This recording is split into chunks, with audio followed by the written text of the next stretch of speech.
Hello everyone, welcome back to Simply Vegetarian. I made this delicious French dessert for myself, also known as BUCHE de Noel in French, which literally means log of Christmas, whereas in English it's Yule log. So let's take a tour on the making of this chocolate Yule log. First thing first, keep my baking tray ready and preheated the oven for 10 minutes. The size of this tray is 13 by 9 by half inch. Greased it with plain oil and placed the parchment paper. Before that, quickly split the corners and that was perfect on the tray. Kept aside and started working on the batter. So in this I kept all the dry ingredients: 200 grams self-raising flour, 1 tablespoon cocoa powder, 1 tablespoon corn flour and 1/4 teaspoon bicarbonate soda. As for the self-raising flour, for those who don't know, please check the link in the description box below. Then sifting to get rid of any lumps. As for the wet ingredients, 75 grams melted unsalted butter, sugar 115 grams, I used caster sugar, 250 grams milk full cream and a teaspoon of vanilla. Whisked until the sugar was well dissolved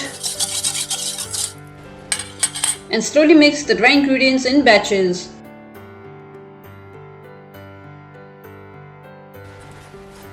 Mix the batter until lump free.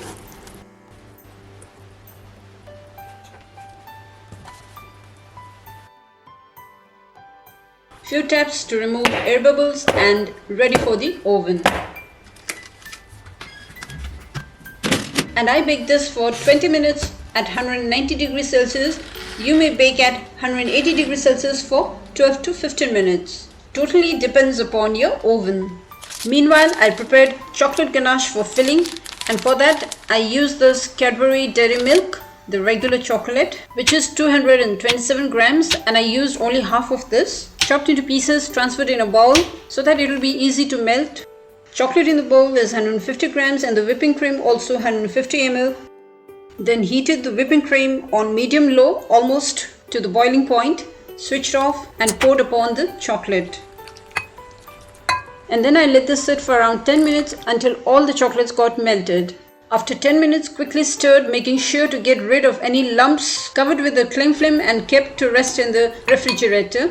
By then the cake got baked, all ready to be transferred upon this clean kitchen towel. But before that I dusted some cocoa powder to prevent the cake from getting stuck on the towel. And this was the spongy cake, well baked without getting stuck on the baking paper. Then quickly rolled out while still hot. Now this method is believed to prevent the cake roll from cracking, but my experience is, as this one is an eggless cake, so do not rely 100% on this theory, as this will still crack. So during my first trial there were fewer cracks, but this one particularly messed up, which you'll soon see in this video. Or maybe using aquafaba cream instead of milk will prevent the cracks, but I haven't tried that. So having rolled the cake tightly, I left it on the kitchen counter for about 1 hour to let that cool down. Until then I prepared the second chocolate ganache for cover. For that I used my leftover dark chocolate and milk chocolate, total 300 grams. Then I had this whipping cream, which was 150 grams, come to a simmer. Poured all upon the chopped chocolate and let that sit for around 10 minutes. After 10 minutes, stirred, mixed them all well, covered and kept it in the fridge to firm up a bit. Then the tricky part was to unroll this cake. But before that, let us have a look at this ganache filling. I transferred in this smaller bowl and this was the consistency, seemed perfect. As mentioned earlier, this is all cracked up, even after having rolled out slowly and carefully. But then I kept this aside and baked another one with a slight change in the measurements without any improvements. So I decided to carry on with further filling and decorations. Thinly layered with a Cadbury ganache, once again rolled, kept in the fridge to set overnight.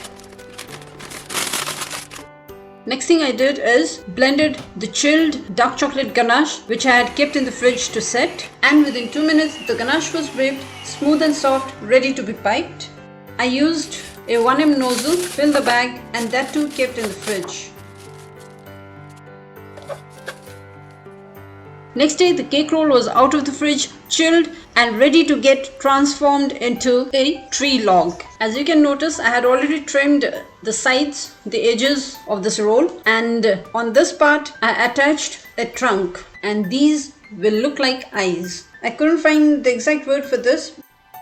Now this will be the outer cover, the bark of the tree. This can also be done the other way around. Cover the whole thing with whipped ganache and mark log stripes with the help of a fork. But this way I found it more realistic. Having covered all over with the bark, I had kept this log in the fridge to chill and set for 30 minutes. Then after that, the Yule log was all set for the final decor.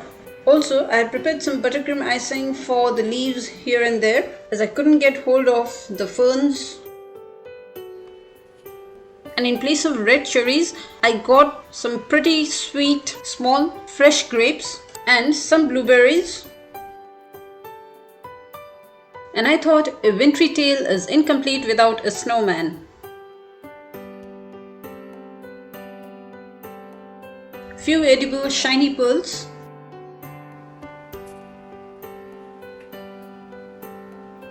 And finally a sprinkle of powdered sugar as snow.